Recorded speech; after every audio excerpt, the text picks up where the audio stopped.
جب شیخ راغب نے اپنی بیوی نجیحہ کو پہلی بار طلاق دی تو اس نے کہا، اپنے میکے چلی جاؤ۔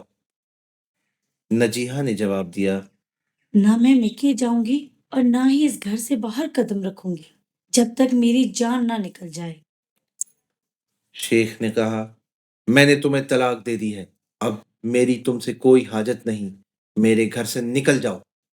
نجیحہ نے پرسکون لہجے میں کہا، میں نہیں نکلوں گی اور تمہارے لیے مجھے اس گھر سے نکالنا جائز بھی نہیں جب تک میری عدت پوری نہ ہو جائے، اور اس دوران میرے نان و نفقہ کی ذمہ داری بھی تم پر ہے۔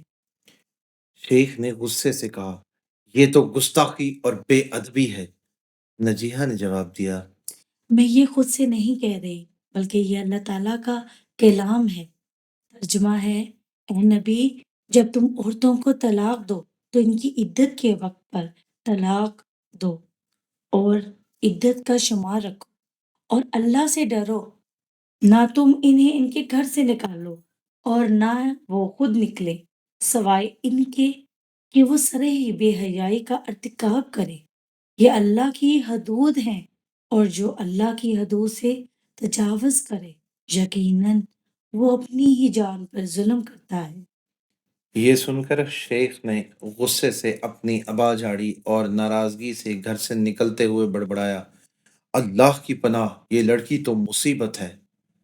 نجیحہ نے مسکرا کر جیسے کچھ ہوا ہی نہ ہو خود کو سنبھالا، اور اس کے بعد روزانہ گھر کو خوشبو سے معطر کرتی، پورا بناؤ سنگار کرتی، عطر لگاتی، اور جب بھی شیخ گھر آتا یا نکلتا تو اس کے سامنے موجود ہوتی۔ 5 دن بھی نہ گزرے تھے کہ وہ دل ہار بیٹھا اور رجوع کر لیا۔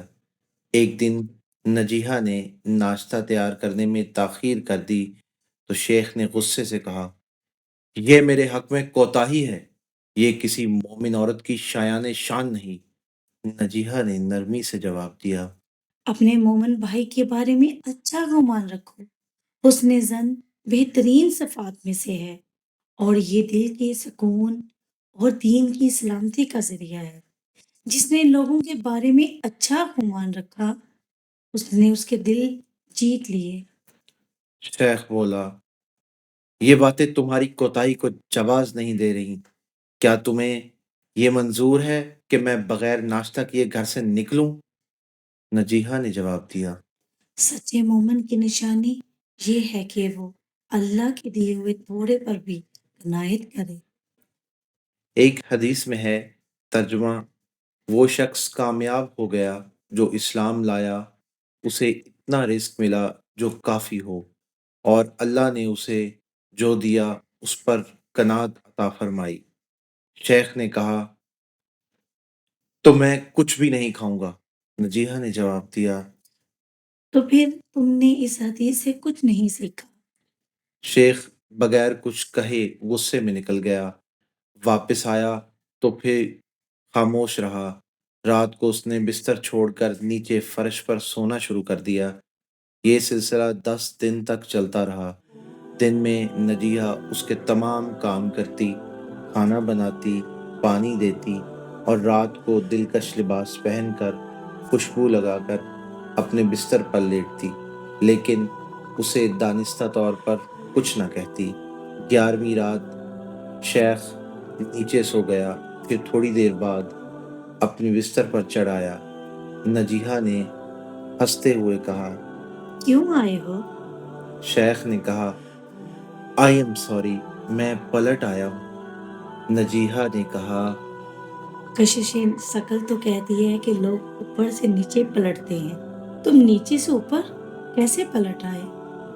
وہ مسکرایا اور کہا، کشش شکل سے زیادہ طاقتور ایک اور کشش ہے، بستر پر موجود بیوی کی کشش۔ پھر خاموشی سے بولا، اگر ساری عورتیں تم جیسی ہو جائیں نجیحہ، تو کوئی مرد کبھی طلاق نہ دیتا، گھروں کے سارے مسائل ختم ہو جاتے۔